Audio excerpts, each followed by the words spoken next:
ইবনে আব্বাস রাদিয়াল্লাহু তাআলা আনহু বলেন, রাসূলুল্লাহ সাল্লাল্লাহু আলাইহি ওয়াসাল্লাম বলিয়াছেন, জাহান্নামীদের মধ্যে সর্বাপেক্ষা সহজতর শাস্তি হবে আবু তালিবের।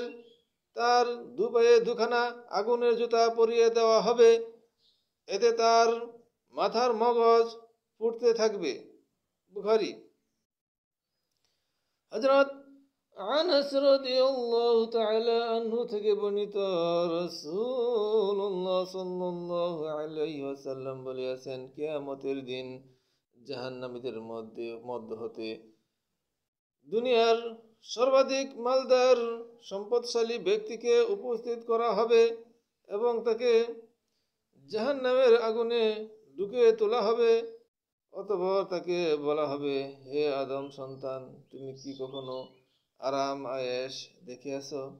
পূর্বে কখনো তোমার নিয়ামতের সুখ অর্জিত হয়েছিল? সে বলবে, না, আল্লাহর কসম, হে আমার পরওয়ারদিগার, আমি কখনো সুখ ভোগ করিনি। অতঃপর জাহান্নামীদের হতে এমন একজন ব্যক্তিকে উপস্থিত করা হবে যে দুনিয়াতে সর্বাপেক্ষা দুঃখ কষ্টে জীবনযাপন করিয়াছিল।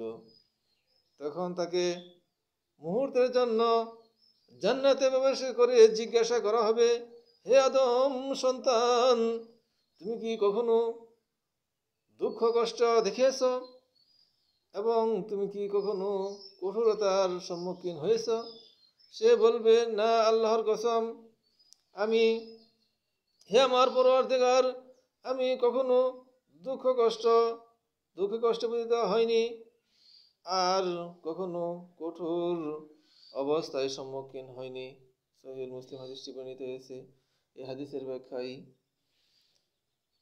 জাহান্নামের আযাব সম্পর্কে, জাহান্নামের আযাব স্পর্শ করতেই যেমন দুনিয়ার সকল সুখ শান্তি ভোগ বিলাস স্বাদ ভুলে যাবে, তেমনি ভাবে মুমিন ব্যক্তি জান্নাতে প্রবেশ করা মাত্রই দুনিয়ার সকল দুঃখ কষ্ট ও বিপদ আপদ যাতনা বিস্তৃত হয়ে যাবে। মানে জান্নাতের সামান্য একটু কষ্টেই সে কি দুনিয়ার সুখ শান্তি সব ভুলে যাবে। আবার জাহান্নামী ব্যক্তিকে জান্নাত দেওয়ার সাথে সাথেই সে যে দুনিয়াতে কষ্ট করছে এটি কি সে মুহূর্তেই ভুলে যাবে যে এই সুখ শান্তির সামনে পিছনের দুঃখ কষ্ট কিছুই না। এই হাদিস দ্বারা আমরা এটি বুঝতে পারলাম। হযরত আনাস রাদিয়াল্লাহু তাআলা আনহু হতে বর্ণিত, নবী করিম সাল্লাল্লাহু আলাইহি ওয়াসাল্লাম বলিয়াছেন, আল্লাহ তাআলা কিয়ামতের দিন সর্বাপেক্ষা কম ও সহজতর শাস্তি প্রাপ্ত ব্যক্তিকে বলবে, যদি গোটা পৃথিবী পরিমাণ সম্পদ তোমার থাকতো, তাহলে তুমি কি এই সমুদ্রের বিনিময়ে এই আযাব হতে মুক্তি পাওয়ার চেষ্টা করতে? সে বলবে, হ্যাঁ।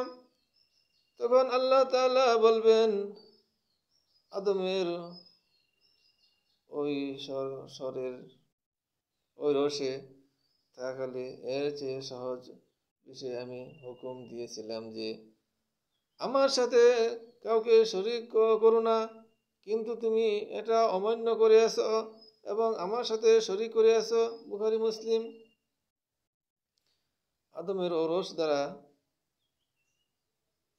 আলাস্তু বিরব্বিকুম এর দিকে ইঙ্গিত করা হয়েছে। সেই যে ওয়াদা, সেই যে অঙ্গীকার নেওয়ার পর পুনরায় আদমের ভিতরে ঢুকে দেওয়া হয়েছে এবং যথাসময়ে দুনিয়াতে এসে আল্লাহর আদেশ ও নিষেধের প্রতি তোয়াক্কা করেনি, সে এই বিভ্রান্তের মধ্যে চলে গিয়েছে। আল্লাহ তাআলা ওই কথাটি তাকে স্মরণ করে দিবেন। আমরা হাদিস থেকে এটি বুঝতে পারলাম। এরকম অনেক বিষয় আছে যে দুনিয়াতে আমরা যদি মনে করি যে আল্লাহ তাআলা আমাদেরকে এই কষ্ট যাতনায় রাখছেন, কিন্তু আসলে এই কষ্ট যাতনা আখিরাতের এক মুহূর্তের কষ্টের সারা জীবনের কষ্টের সমান হবে না। আর দুনিয়ার সুখ শান্তি আখিরাতের এক মুহূর্ত সুখ শান্তির সমান হবে না। কাজেই এই হাদিস থেকে আমরা এদিকে বুঝতে পারলাম। এই হাদিস এই হাদিসটুকু মিশকাতুল মাসাবি 5424 এবং 5425 নং হাদিসের অনুবাদ বললাম। আমরা এর প্রতি যাতে সকলে আমল করতে পারি, আল্লাহ তাআলা আমাদের সকলকেই সেই তৌফিক দান করুন।